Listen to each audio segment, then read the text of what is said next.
USA Finals, you have asked for it all day long, and finally it is here. It is the League of Legends Championship match. I'm DJ Wheat. Joining me is Freak. How's it going, buddy? Glad to have you here. And we're just going to do a little bit of housekeeping here before we get started. Many people might, go, what exactly is this? We're going to talk about the teams, have you talk a little bit about the competition that led up to this. However, a couple of key things. Number one, we got a winner already from the StarCraft 2 exhibition match for the Samsung Solid State Drive, and a plastic cow, APLASTICOW, is the winner. So a plastic cow, you need to follow WCG_Aaron and DM him, give you your information. You will be the proud owner of one of these Samsung Solid State Drives. Also, I just got some really cool news, and I'm always a big fan of companies that don't necessarily settle for just PC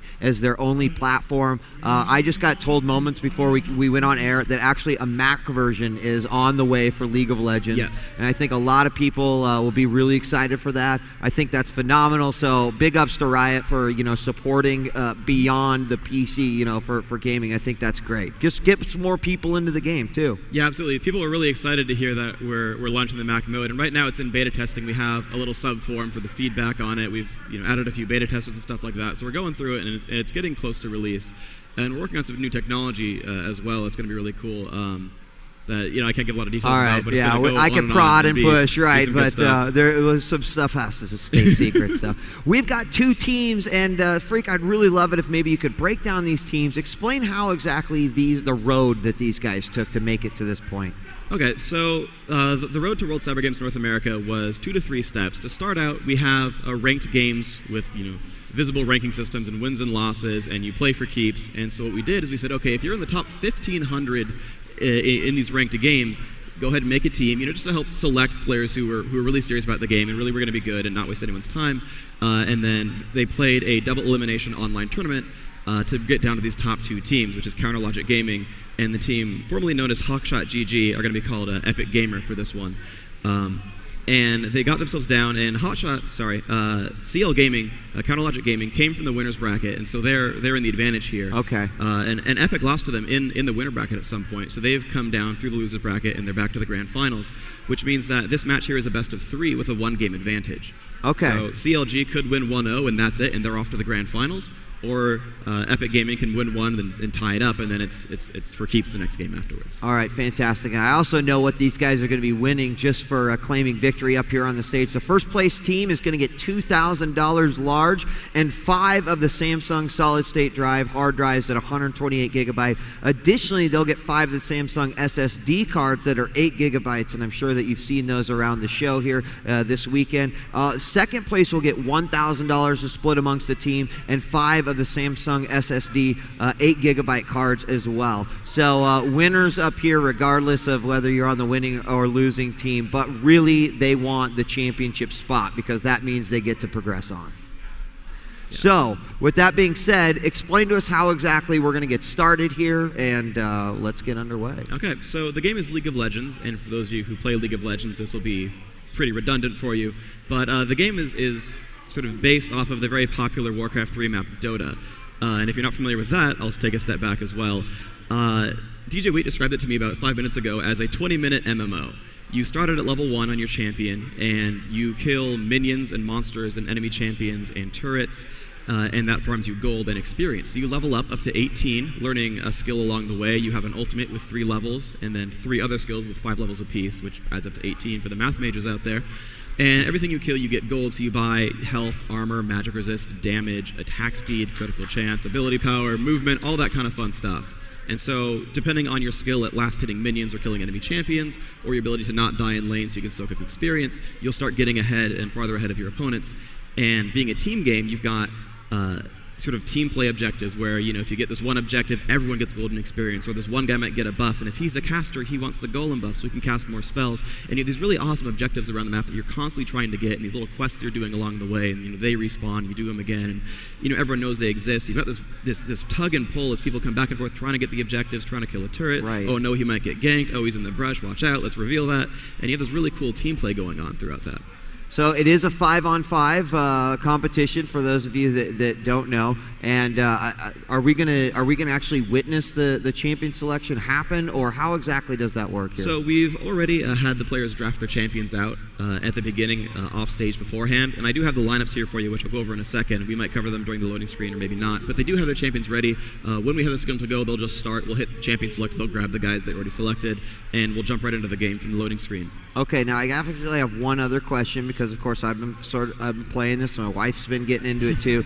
Do the relics and the masteries, do they actually affect like the game as we're going to be playing it right here? Yeah, they're really, really huge. One of our players, Dan Din, he's on Epik, was actually telling us, "Oh, you didn't give me enough of that free in-game cash to buy all my runes. I need some more. I have like 700 rune pages that I make. I need to be specialized." And so there's an MMO element behind the game League of Legends. There's a persistent summoner system, as we call it, where you as a player level up to 30, and you just gain experience every game, win or lose. You just get to 30 after a few hundred games. And you get rune slots and mastery points, and so you'll have a rune page where you'll get a lot of armor penetration and some mana regeneration and some cooldown reduction. But what if your champion doesn't use mana, or you just don't really need a lot more of it? Well, let me swap out mana regeneration for a critical chance. And, let me get some move speed on these quintessences over here. And so these players will have a lot of rune pages, and of course they've already selected their champions, so they have their one rune page really set up. And you can switch between multiple ones anyway, your gear setups. And they've also got their mastery set up as well. Some will make these neutral buffs last longer, like the golem buff I mentioned earlier, or you'll run faster or better cooldown. So there's a really big customization element. It's like, oh, I want to play Teemo, let me get all this stuff going on. Okay, good. That's good to know. I wasn't sure if it was something that was specific only to sort of the ladder and how it was going, but it seems to be applied across the board. Yeah, absolutely. So, okay, great. So, I mean, I'm excited for this. I know the crowd's excited for this. The stream is excited for this. So, how do we officially get started? Are you going to be kicking us off here? I believe you have the chat prompts. If you want to tell them to start, I don't have chat right here. Okay, let's do this. That's what I'm typing there. Yeah, scrolling down. I believe everyone's joining the game. Everyone's on the right teams. Tell them that they're good to start. I don't know if we have an admin who can yell at them. But Araragi is the host. Yep, letting them know that we are good to start. Okay, he knows. The championship match here between these two teams. And I have to choose the right one. Far left, there you go. And you have the spell. Yeah, we're good. Lock in. Okay, so we are in the champion select right now. Both players have already selected their champions and are getting ready to start out. This is going to be really, really exciting. We're going to see the teams coming up. And yeah, we're just waiting for the champion select to end. We've got about a minute left until they start locking in. Then we have the load screen, and I can cast out their summoner spells and all those exciting details as we move on. So really, this is the waiting game, unfortunately. But I'll cast out some of the lineups real quick. Sure. So, like I said, this was a draft mode off the screen, so people were picking and banning champions. Basically, each team bans 2 champions, and they take turn picking 1 or 2 champions at a time. So Epic Gamer had the choice of being the first ban or the first pick, and they gave first ban to Counter Logic, meaning they got to pick the first champion. This mumbo jumbo means that they banned out some champions. They said, I don't want to play against this guy, but I do want to play him. So CL Gaming banned Twitch and Kog'Maw. Those are their 2 bans. Those are ranged physical carries. They scale really, really heavily into late game. They're really, really late game superpowers. And CLG was like, no, we don't want to deal with that. We'll play a tighter early game. And Epik banned Ezreal and Taric. And Ezreal is this really long-ranged carry as well. He has really, really good poking abilities. His main ability, Mystic Shot, has really good range with a lot of damage, and he just runs around sort of throwing arrows at people. And their other ban was Taric. And Taric is probably considered one of the best support champions in the game. And he's really good at laning. He has a heal and a stun. Later on in the game, he gives his team area of effect, just bonus damage. He's really, really powerful. So both teams banned out those 4 champions. And then Epik went for first pick Vladimir. And Vladimir is a champion that we haven't seen a lot in competitive play. A lot of these a lot of our top players do tier lists for what they think are the best champions in the game. And Vladimir's never been like, oh man, you must get him or you lose. So it was really cool seeing that picked off right off the bat. Gentlemen, not to interrupt you, but one of you is in the observer slot. Or you're not in the slot, according to Mr. Network or something. So you're one of the players rejoined, and he's now below me in the slot. So we want to restart this to get myself in there, or is this a big deal? Yeah, do we want to restart it or no? Just working this out here real quickly. Okay. Should be okay. All right, should be okay? Yeah, he can play, he just will be not on the scoreboard. He can play. All right. Getting it worked out. Yep. New well. observer mode for League of Legends, and talking a little bit about this. Really excited. I just love companies that try to build things that are going to be beneficial to the competitive community, and this is just one of the things that's Riot's is doing. So hopefully I have gone in correctly as well. Yep. I'm good to go? Yeah, you're okay. Okay, so what we've done right here, hopefully the players can't hear me too well. So one interesting thing is, because these big camps, what you're going to see right here on my screen is where one of these big important camps spawn. I talked before about the golem buff. There's also the lizard buff, which makes your attacks slow enemies that you hit. And these last 2.5 minutes unaugmented. And so a lot of games start out early on where people know, oh, well, this is going to spawn at 1 minute 55.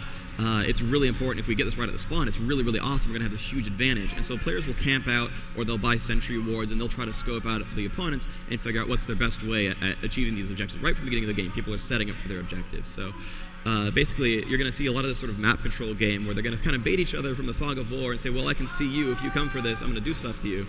And there's really interesting spreads going on. So I'll be following Team Epik down here. They'll have the green health bars. I'll cast out the lineups right now, since we've gotten that started off. I went through the bans, but not the picks. So Epik Gaming has Araragi on Nunu, Dan on Tristana, Excessive on Garen, Sauce on Vladimir, and Graphic on Janna. For Team CLG, we have Chowster on Morgana, Elements on Scion, Big Fat Gigi on Ashe, Kobe24 on Amumu, and Hotshot GG is playing Needly. So we're going to wait for these players to get into their lanes, and then I'm going to call out where they are. Just in case the players can hear me on stage, we're going to make sure that we're not giving any unfair advantages out.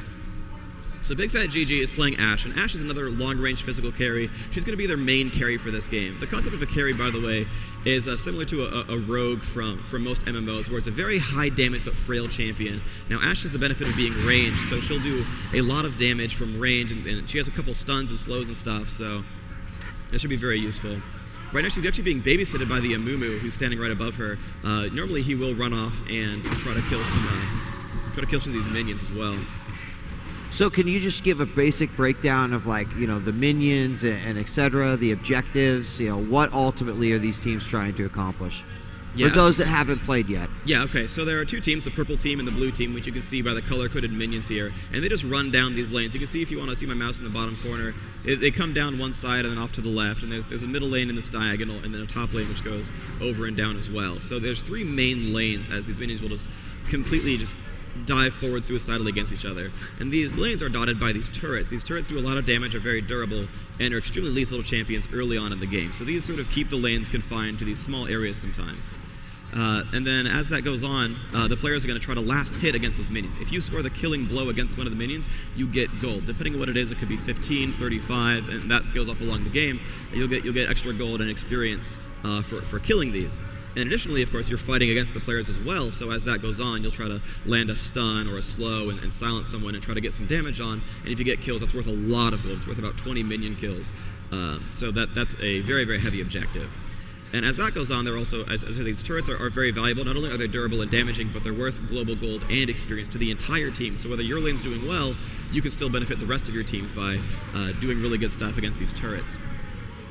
Additionally, there are other really good objectives. This is the dragon down here is basically similar to the turret. It's worth global golden experience, but there's a lot of these neutral minions, these neutral monsters around the map that will give you a buff, or give your team buff, or give your team experience and gold. And that's one of the main things you'll see. For example, you'll see a guy, and the role's called a jungler, someone who spends their time in the jungle, in the forest, and kills these high value objectives to get themselves ahead in the game, and you'll see them try to gank and do all kinds of cool stuff. So right here we're going to follow Araragi as a jungle Nunu running around trying to creep out the various things, and you'll see these champions will come into the lanes and actually start ganking the opponents, and they're really the